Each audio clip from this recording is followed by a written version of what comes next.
অমর শিল্পী কিশোর কুমারের ৯৫তম জন্মবার্ষিকী পালিত হলো টালিগঞ্জে।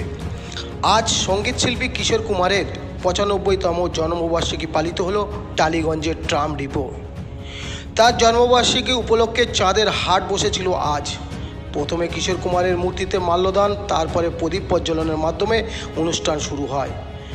উপস্থিত ছিলেন রাজ্যের মন্ত্রী তথা টালিগঞ্জের বিধায়ক অরূপ বিশ্বাস, বর্ষীয়ান অভিনেতা রঞ্জিত মল্লিক, ১১২ নম্বর ওয়ার্ডের কাউন্সিলর গোপাল রায়, ফেডারেশনের সভাপতি অরূপ বিশ্বাস ও বাংলা সিনেমার উদীয়মান নায়ক সোহম চক্রবর্তী, খরাজ সহ আরও বিভিন্ন ব্যক্তিবর্গরা।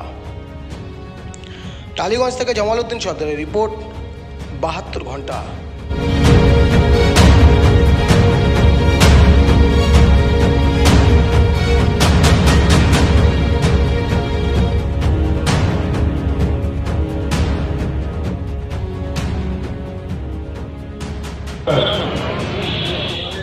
অমর শিল্পী কিশোর কুমারের ৯৫তম জন্মদিন আজকে আমরা শ্রদ্ধা ভরে শ্রদ্ধাঞ্জলির মধ্যে দিয়ে গানে গানে তাকে আজকে আমরা শ্রদ্ধা জানাচ্ছি।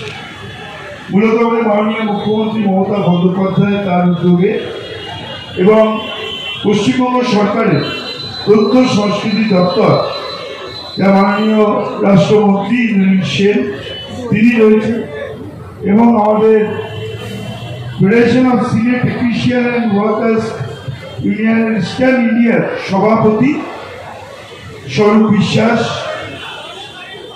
ফেডারেশনের সাধারণ সম্পাদক, ২৮টা গিল্ডের প্রেসিডেন্ট, সেক্রেটারি, সমস্ত ফেডারেশনের ৮,৫০০ টেকনিশিয়ান, মঞ্চ ভূমিষ্ঠ ইকপার সভানেত্রী প্রিয়া দাস, প্রখ্যাত শিল্পী রয়েছেন এখানে, এবং আমাদের পৌর প্রতিনিধিরা, আমাদের সকলের শ্রদ্ধেয় তপন দাশগুপ্ত, গোপাল রায়, অমিতাকর মজুমদার, সন্দীপ দাস, সন্দীপ মজুমদার, বিশ্বজিৎ মণ্ডল সহ সমস্ত মঞ্চ ভূমিষ্ঠ আমাদের শিল্পীরা সকলকে, এবং যারা মিউজিশিয়ান রয়েছে সবাইকে আমার অন্তরের অন্তঃস্থল থেকে অভিনন্দন জানাচ্ছি।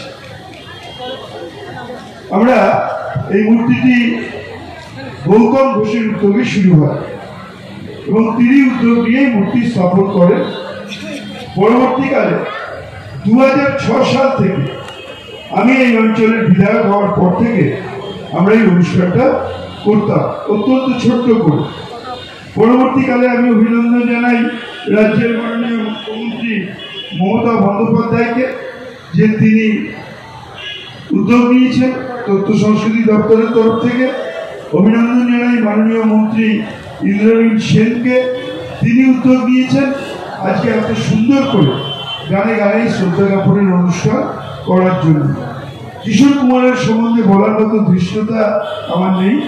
আমি এইটুকু বলবো, যখন ভালো লাগে, যখন দুঃখ লাগে, যখন কষ্ট হয়, যখন আনন্দ হয়, একটা মানুষেরই গান শুনতে ইচ্ছে করে, তিনি অমর শিল্পী কিশোর কুমার। আমার মনে হয় যতদিন চন্দ্র সূর্য থাকবে ততদিন কিশোর কুমার অমর হয়ে থাকবেন তার গানের মধ্যে দিয়ে। শুধু তার গান নয়, তার অভিনয়, তার সঙ্গীত পরিচালনা, সবকিছুতেই তিনি অগ্রণী ভূমিকা পালন করেছেন। আমার ভালো লাগে যখন এই প্রজন্মের শিল্পীরা তার গান গান। এখানে ২ প্রবাদ প্রতীক শিল্পী, তারাও খুব ভালো করে, গৌতম ঘোষ এবং অমিত কুমার, তারা আজকে দীর্ঘদিন ধরে বাংলার কোণে কোণে ভারতবর্ষে কিশোর কুমারের গান গেয়েই তারা আজকে বিখ্যাত হয়েছে। তাদেরও আমি অভিনন্দন জানাই।